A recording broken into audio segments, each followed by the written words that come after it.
Bonjour à tous et bienvenue dans cette vidéo de présentation du build tank pour la Fame Opti créée par la maison Stark. Cette vidéo va être décomposée en 3 parties. Donc la première partie ce sera la présentation du build et des compétences. La deuxième partie ce sera la rotation des spells pour packer correctement. Et la troisième partie ce sera un exemple au sein d'un groupe. Donc sans plus attendre, on va passer à la première partie qui est la présentation du build et des compétences. Mais avant ça, on va revenir un petit peu sur deux choses qui sont assez importantes. La première, le rôle du tank. Que fait le tank? Le tank, il est censé récupérer l'aggro des mobs et les regrouper en un point. Pour faire ça, il va utiliser deux choses. Donc la menace. La menace, c'est un petit peu, on peut un peu la traduire sous une forme de question, c'est qui est la cible des mobs. Donc quand vous arrivez près des mobs, le jeu va dire qui est la cible la plus dangereuse pour ce mob, et du coup, c'est cette personne-là que les mobs vont attaquer. Si vous le comprenez bien, normalement, ça doit être le tank. Donc c'est pour ça qu'il va falloir avoir une menace très importante. Et ensuite, packer, ou le terme pack, qu'est-ce que ça veut dire? Packer, c'est l'action de grouper les mobs pour que les DPS puissent taper sur tout le monde en même temps, sur tous les mobs d'un coup. Voilà. S'il y en a un qui est dans chaque coin, etc., ça va être le bordel, c'est pas pratique. Ok, donc maintenant qu'on a vu ça, on va pouvoir passer un petit peu au build. Donc tout d'abord, la massue d'un cube. Le premier spell que vous allez utiliser, c'est donc la frappe menaçante. Donc comme son nom l'indique, vous allez augmenter votre menace. Donc très importante. Ensuite, le deuxième spell, ce sera le compresseur d'air. Alors compresseur d'air, il est débloqué, niveau 40. Voilà. Niveau 40 dans les massues. Donc c'est un petit peu élevé. Pour ce faire, vous pouvez utiliser un autre item qui est la Camlan, mais on verra comment l'utiliser par la suite. Donc le compresseur d'air en deuxième spell. En troisième spell, vous allez utiliser la malédiction réductrice. Donc c'est un spell propre à l'incube, comme toutes les armes. Le dernier spell est toujours propre à l'arme. C'est une réduction et un affaiblissement des mobs. En fait, ça rend les mobs plus vulnérables. Donc c'est tout à fait ce qu'on cherche. Et enfin, le passif, ce sera le premier, la frappe étourdissante, qui permet donc toutes les 5 attaques normales d'étourdir un ennemi pendant une demi-seconde. Donc enfin, le casque, cette fois-ci, ce sera le casque de soldat, et vous allez utiliser le troisième spell qui est la défense. Donc ça vous crée un bouclier qui vous protège des dégâts pendant 1,75 secondes. Le passif, ce sera robustesse, ça réduit les dégâts que vous allez subir. Donc nous allons passer maintenant à l'armure de gardien. L'armure de gardien, deux spells qui vont vous être utiles. Donc le premier, l'aura affaiblissante. Ça va affaiblir les ennemis. Donc cet affaiblissement touche notamment les dégâts que vont infliger les ennemis. Donc ça va protéger un petit peu votre pack et vous protéger vous en tank, parce que c'est vous que les mobs vont taper. Et ça les rend aussi un petit peu plus lents sur les attaques, sur les déplacements, sur ce genre de choses. Petite particularité que vous pouvez voir sur les armures de plaques, c'est que vous avez deux passifs. Donc le premier passif, c'est une réduction de dégâts, comme pour le casque. Mais le deuxième passif, c'est l'instinct protecteur, et ça augmente votre génération de menaces de 300%. Toujours dans l'optique d'être la personne qui est la plus menaçante pour les mobs. Enfin, pour les chaussures, nous allons utiliser les sandales d'érudit. Donc les sandales d'érudit qui ont une course régénératrice de mana, qu'on a vu pas mal de fois déjà dans ces vidéos. Et nous allons utiliser le passif d'agression qui augmente vos dégâts et vos incantations de soins. Donc les dégâts, vous allez peu en faire, mais bon, c'est toujours ça.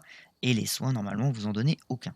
Le off-end, donc le off-end, la seconde main, ça va être une mante brume. Donc modificateur de temps de recharge 10%, donc ça va réduire vos CD afin d'enchaîner les packs un petit peu plus rapidement.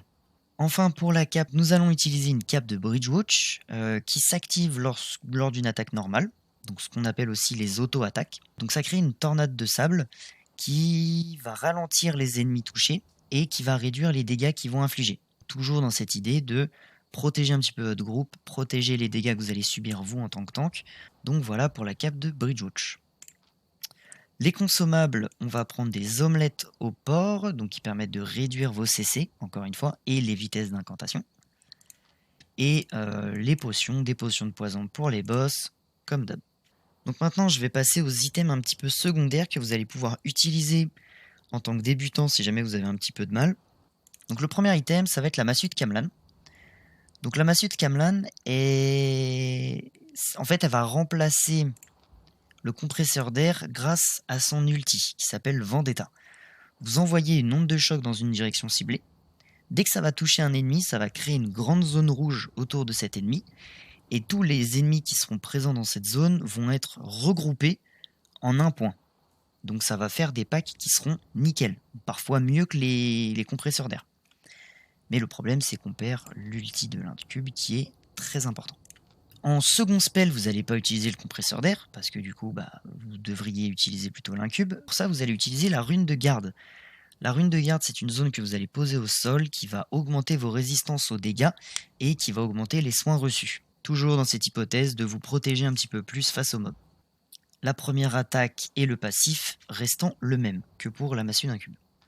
Un autre consommable qui peut être utilisé aussi pour un tank, ça va être les sandwichs.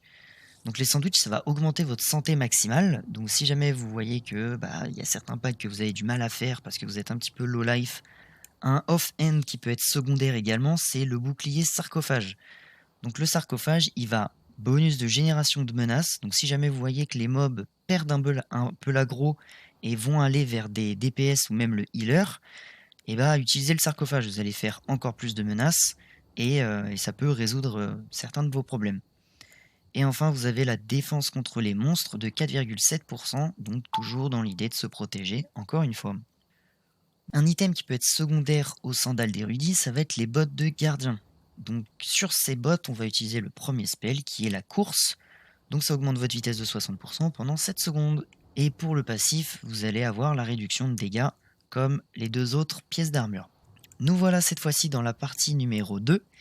Donc la partie 2 qui concerne la rotation des spells, comment jouer un petit peu le rôle de tank, comment bien packer les mobs, comment avoir la menace de tous les mobs, ce genre de choses. Imaginez que vous ayez des mobs qui sont en haut à droite de mon écran, là par ici, et mon but ça va être de les regrouper. Donc imaginez qu'il y en ait un près du banc, imaginez qu'il y en ait un près de la boîte, et imaginez qu'il y en ait un encore plus au fond là-bas.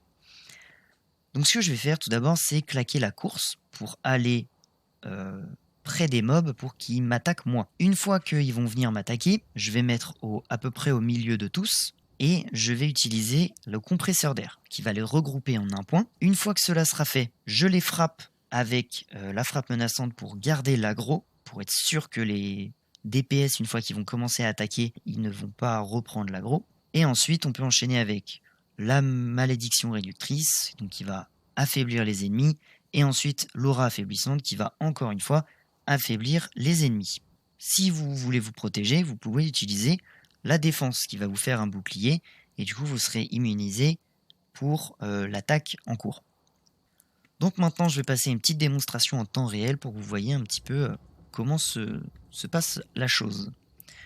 Donc je récapitule, la course, une fois que j'arrive proche des mobs, une petite frappe menaçante, ensuite je me mets au milieu de tout le monde, compresseur d'air, je les ramène en un pack, malédiction réductrice, aura affaiblissante et éventuellement un psy défensif si jamais ça va pas.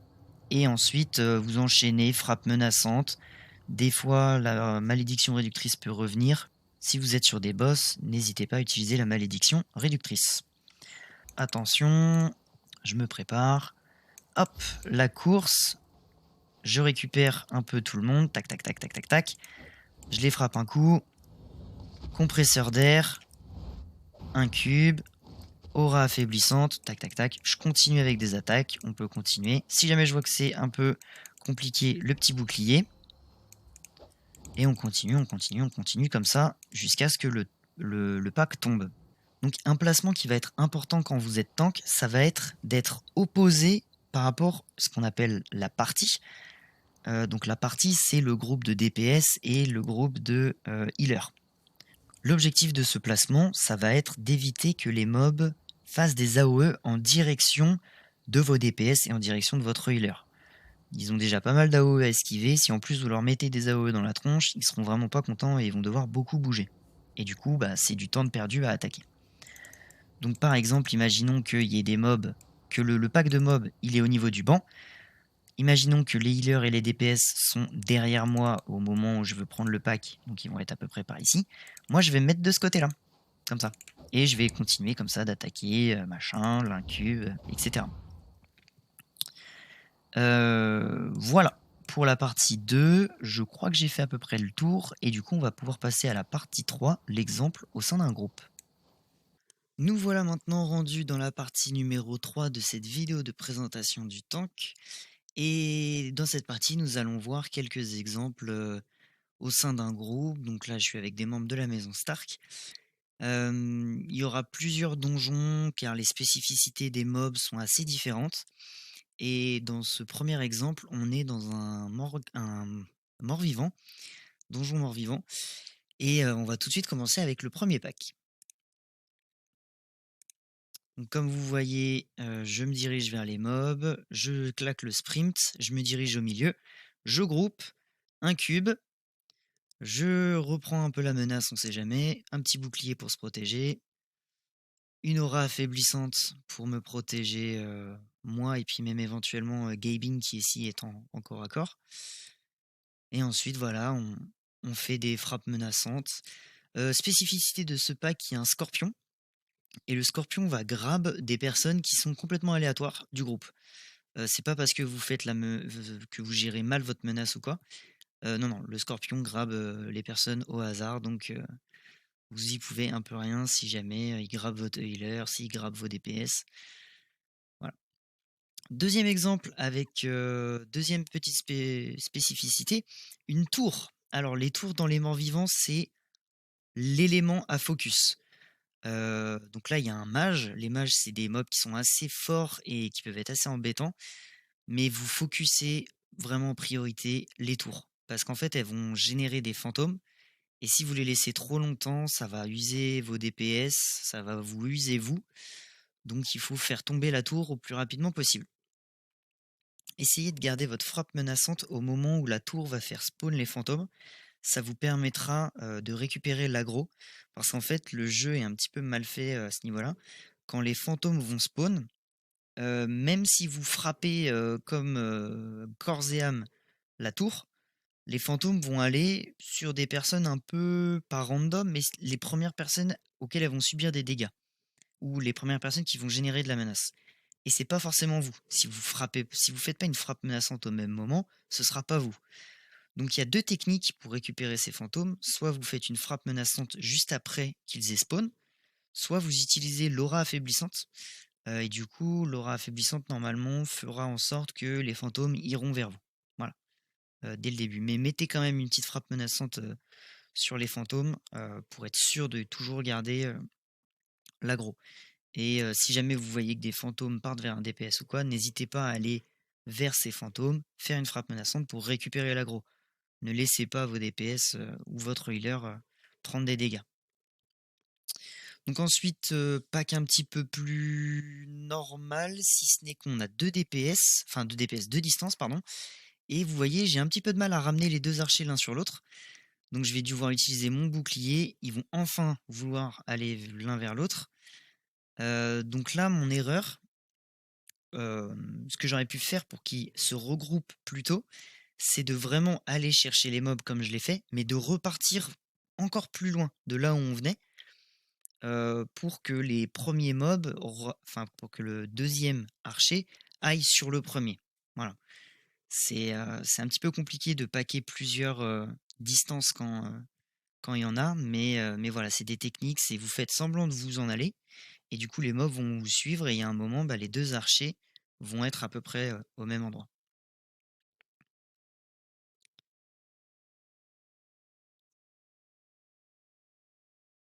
Donc, une autre spécificité des donjons morts-vivants, c'est le mob que vous voyez un petit peu transparent, un petit peu fantomatique.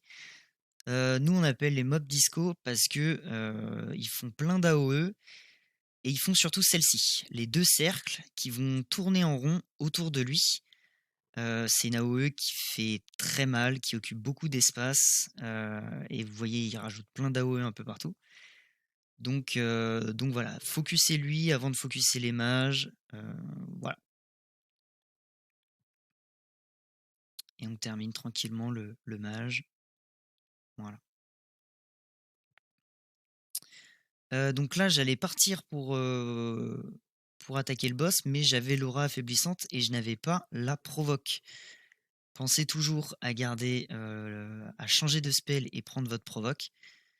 Voilà, donc là après je les pack. Je loupe mon incube. Le chevalier qui veut pas rester sur moi, du coup j'utilise la provoque pour qu'il reste sur moi. Et voilà, on fait tourner les frappes menaçantes.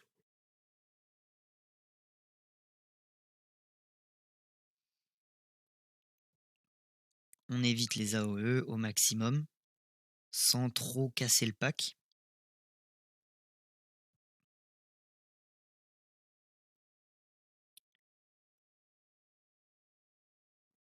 Et on reste toujours, encore une fois, à l'opposé des DPS, des healers, ce genre de choses. Et voilà, on continue, et c'est bon. Nous voici maintenant dans un deuxième donjon. Clairement, les donjons les plus compliqués à tanker, selon moi. Après, c'est les goûts de chacun. Mais les Morganas sont compliqués. Pourquoi ils sont compliqués? Ils sont compliqués parce que vous avez pas mal de mobs à distance. Donc, comme je vous l'expliquais avec les squelettes du mort-vivant juste avant, c'est compliqué à ramener plusieurs mobs qui vous attaquent à distance près de vous. Donc ça, c'est la première raison. Les mobs sont assez coriaces.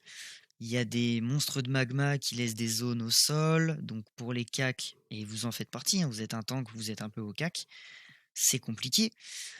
Voilà, c'est pas simple. Mais je voulais vous montrer un petit peu les Morgana pour voir un petit peu les mobs, les petites spécificités qu'il peut y avoir dans ces donjons aussi. Et on voit Balladur qui dit bonjour maman. Voilà, je l'ai gardé. J'espère qu'elle te verra, Balladur. Donc premier pack, donc là on a 2 mobs à distance qui étaient au même endroit. Donc c'était l'arbalétrier et la mage. Donc pas très compliqué à packer. L'aura affaiblissante, voilà, on fait tourner les frappes menaçantes. On claque le petit bouclier quand on peut et quand on sent qu'il y en a besoin. Les frappes menaçantes encore. On esquive les AOE au maximum. Toujours à l'opposé ou perpendiculaire à votre groupe de DPS. Vous évitez de leur mettre des AOE dans la tronche. Un autre pack, cette fois-ci, une salle avec pas mal de distance. Heureusement pour moi, ils ont bien voulu se rassembler. Et là, j'étais très low vie. Donc, très beau boulot du healer. Très beau boulot du healer. Là, éventuellement, mon erreur, c'est que j'ai laissé mon healer, alors qu'il avait fait un très beau boulot, prendre les attaques des chauves-souris que faisaient spawner les 2 mages. Si vous pouvez aller rechercher les différentes chauves-souris qui spawnent pour les ramener sur le pack. Voilà. On passe maintenant à une autre salle, donc je prends le corbeau. Là, je vois que ces 2 mobs ne veulent pas venir vers moi, ça peut arriver. Donc là, c'est mon healer qui les a pris à ma place, il les a ramenés. Je pack, j'incube, je reprends la menace, aura affaiblissante, et encore une fois, le healer qui fait un très beau travail. Je mets le bouclier. Et voilà, je continue à frapper.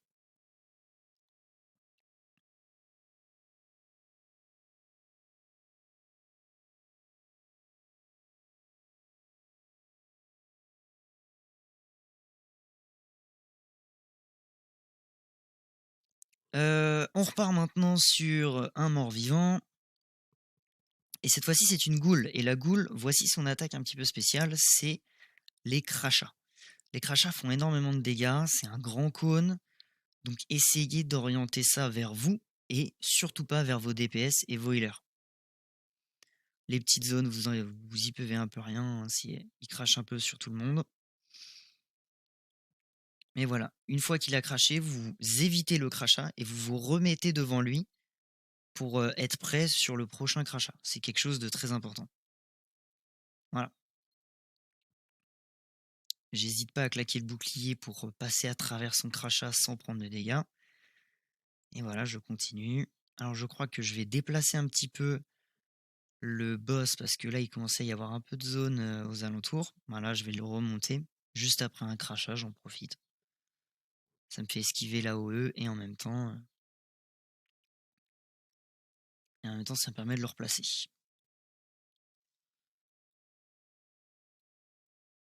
Donc voilà pour les ghouls. Donc nous voilà cette fois-ci maintenant dans un donjon mine. Alors les mines c'est un donjon comme les cavernes qui vont être assez intéressants parce qu'il y a beaucoup de mobs qui sont au cac. Donc pour tanker et pour grouper les mobs c'est assez facile. Donc dans les mines particulièrement c'est des mobs qui ont peu de vie. Donc n'hésitez pas, vous pouvez prendre des gros packs, ça devrait assez bien se passer. Donc je prends les deux premiers, je cours pour aller voir s'il n'y a pas des mobs un peu plus loin. Il y avait deux mobs plus loin, je les ramène, compresseur d'air, un cube, non frappe menaçante, un cube, et je vais utiliser l'aura affaiblissante, voilà, et je fais tourner la frappe menaçante pour garder la menace. Pack très facile, mais vous allez voir que ça va être souvent ce genre de pack. Hein. Donc là, eux, ils sont trop occupés à miner, donc je leur mets une petite auto-attaque pour qu'ils viennent vers moi. Compresseur d'air, un cube, aura affaiblissante. Et on fait tourner encore une fois les frappes menaçantes. On essaye de sortir des AOE au maximum sans trop bouger le pack. On essaye de faire en sorte qu'il reste à peu près au même endroit. Et voilà, on continue à descendre le pack. Pack suivant. Donc là, on a eu un petit random qui est venu nous faire une petite visite. Donc il nous a un petit peu dérangé dans le donjon. Beaucoup de corps à corps sur ce pack, mis à part un mage. Encore une fois, voilà, compresseur d'air, frappe menaçante, aura affaiblissante. Et voilà, vous continuez. Recette classique.